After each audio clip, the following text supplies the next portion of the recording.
10 years బాగానే ఉన్నాము. నాకు 2 పిల్లలు, 2 కూతుర్లే. నేను ఆయనకు ఆరోగ్యం బాగాలేనప్పుడు నేను ఇంట్లోనే ఉన్నాను, మంచిగా పోషించిండు. ఆయనకు 2 years బ్యాక్ పక్షవాతం వచ్చి పడిపోయారు. ఆయన ఏజ్ కూడా 36 years. తను స్మోక్ ఎక్కువ చేయడం వల్ల, ఆల్కహాల్ తీసుకోవడం వల్ల పక్షవాతం వచ్చి పడిపోయిన వ్యక్తికి కేవలం కాలు చేయి మాత్రమే పనిచేయొద్దు. తనకి బ్రెయిన్కి వెళ్ళే వాళ్ళు, అందులో హార్ట్లో బ్లడ్ క్లాట్ అయిందండి, 4 mm సైజ్. కరీంనగర్కి వెళ్ళాను, వాళ్ళు 37% మాత్రమే ఉందన్నారు హార్ట్ బీట్. తర్వాత హైదరాబాద్కి వెళ్ళాను, నిమ్స్కి వెళ్ళాను. 1 year నుంచి తిరుగుతూనే ఉన్నాను. ఎవరు నాకు డబ్బులు ఇవ్వలేదండి. నా కారు అమ్ముకున్నా నేను, తర్వాత పుస్తలు కూడా అమ్ముకున్నా. ఇదే నా సాక్ష్యం. చాలా డబ్బులు లేక ఇబ్బంది పడ్డాను నేను. అన్ని హాస్పిటల్ తిరిగిన, గాంధీకి వెళ్ళిన, లంగ్స్ ప్రాబ్లం ఒక దాని తర్వాత ఒకటి వెంటనే వస్తూనే ఉన్నాయి. ఆఖరికి వరదలు తీసుకెళ్ళానండి. అక్కడికి వెళ్ళేసరికి 20% మాత్రమే హార్ట్ బీట్ అండి. అప్పుడు నాకు ఒక ఫోన్ వచ్చిందండి.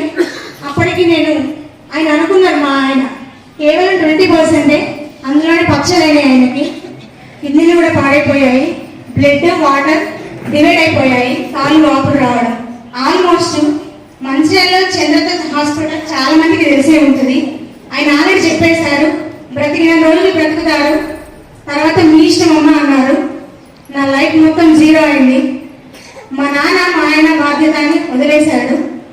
తర్వాత ఎవరు చేయి పట్టుకున్నా నాకు అర్థం కాలేదండి. ఒకే ఒక ఫోన్ వచ్చిందండి, మా అక్క చేసింది, నువ్వు ఫుడ్ ప్యాచెస్ వాడవే కంపల్సరిగా తగ్గిపోతుందని ఒక ఫోన్ వచ్చిందండి. అప్పటికి నేను కార్డియాలజీ డిపార్ట్మెంట్లో ఉన్నాను. ఇన్ని డబ్బులు ఖర్చు పెట్టినా కదా, కేవలం ఫుడ్ ప్యాచెస్కి 1250 ఖర్చు పెట్టలేనా అని చెప్పేసి నేను ఇంటికి వచ్చేసరికి మా స్వప్న అప్లైనర్, నేను కిరణ్ సార్ అప్లైనర్స్ని ఐడి తీసుకోమని చెప్పాను. కంటిన్యూగా 1 month ఫుడ్ ప్యాచెస్ వాడాను. తర్వాత పచ్చలేనే కదా, అది తగ్గిపోవాలి. ఆల్ ప్రాబ్లమ్స్ మా ఆయనకే వచ్చినాయి. 20% హార్ట్ రేట్, అస్సలు ఆయన బ్రతకను అన్నారు. నేను ఎక్కడ హోప్స్ కోల్పోలేదు. తర్వాత వీటన్నిటికీ మూల్యం ఒక ఆయిల్ చేంజ్ చేయండి అని కిరణ్ సార్ కానీ స్వప్న మేడం గారు అన్నారు. సరే అని చెప్పేసి నేను కేవలం వెస్టేజ్ రైస్ బ్రాన్ ఆయిల్ వాడాను. దాని తర్వాత ఫుడ్ ప్యాచెస్ వాడాను. దాని తర్వాత ఫ్లాక్స్ ఆయిల్ వాడాను. నాకు తెలియకుండానే నేను ఒక 10 items తీసుకున్నాను. ఇందులో ఆయన 1 year 6 months వరకు ఆయన కింద అడుగు పెట్టకుండా కడుపులో బిడ్డను ఎట్లా చూసుకోవాలో అట్లా చూసుకోండి మాత్రమే అన్నారు. ఓకే, ఆయన బ్రతికితే చాలా అనుకున్నా నేను. అటువంటిది మన సప్లిమెంట్స్ వాడిన తర్వాత కేవలం 6 months లోనే ఒక రిజల్ట్ అండి. మా ఆయన కూడా ఇక్కడే ఉన్నారు.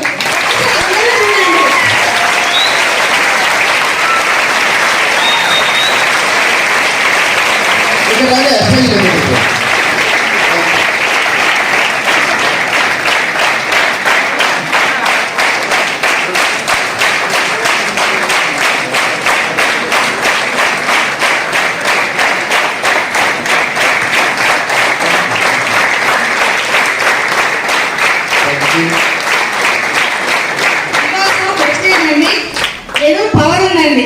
నాకు ఎవరు చెప్తే ఇందులోకి రాలేదు, ఎవరు బలవంతం చేస్తే రాలేదు. ఇది అది వాడమని నన్ను ఎవరు ఫోర్స్ చేయలేదు.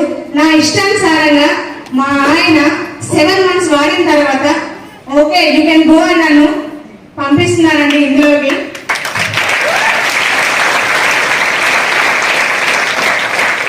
ఆడది బయటికి రావాలంటే ఫస్ట్ హస్బెండ్ పర్మిషన్ ఇవ్వాలి. ఈ వెస్టేజ్ ఫస్ట్ ఆయన మార్చింది. ఫస్ట్ ప్రోడక్ట్ వాడాను. ఇప్పుడు నేను ఇందులో జాయిన్ 10 days అవుతుంది. నేను 20 members కి చెప్పానండి. మా ఏరియా మొత్తంలో ఆయన అందరూ చూసి ఆల్మోస్ట్ మీకు పని అయిపోయిందా, మా రిలేషన్స్ కూడా వాడు పని అయిపోయింది చనిపోతారు అన్నాడు. అప్పుడు ఈ వెస్టేజ్ నాకు చేయందించిందండి. థ్యాంక్ యూ వెస్టేజ్, ఈ ఆపర్చునిటీ ఇచ్చినందుకు మీకు కూడా చాలా థ్యాంక్స్ అండి. ఎవరిని వదిలినా వెస్టేజ్ని వదలనండి. కంపల్సరిగా ప్రతి ఒక్కరు పిల్లలు ఇంజనీర్ అవ్వాలి, డాక్టర్ అవ్వాలని లక్షలు ప్రైవేట్లో డబ్బులు పెట్టి చదివిస్తున్నారండి. ఇది హెల్త్ ఇష్యూ అవ్వడం వల్ల నేను నా పిల్లల్ని గవర్నమెంట్ హాస్టల్లో వేశానండి. నాకు అస్సలు ఇష్టం లేదు. నేను ఎప్పుడైతే పడిపోయారో నాకు ఏ పని రాదండి. నిజంగా నాకు బ్రతకడం తెలియదు. ఒక తోడు లేని నాకు బ్రతకడం తెలియదు. మా పల్లెటూరు అండి, కుక్కలగూడూరు మాది, కరీంనగర్ డిస్ట్రిక్ట్ ధర్మారం దగ్గర. మా అమ్మ వాళ్ళు చదివించారు కానీ ఎప్పుడు పొలం పంపించలేదు.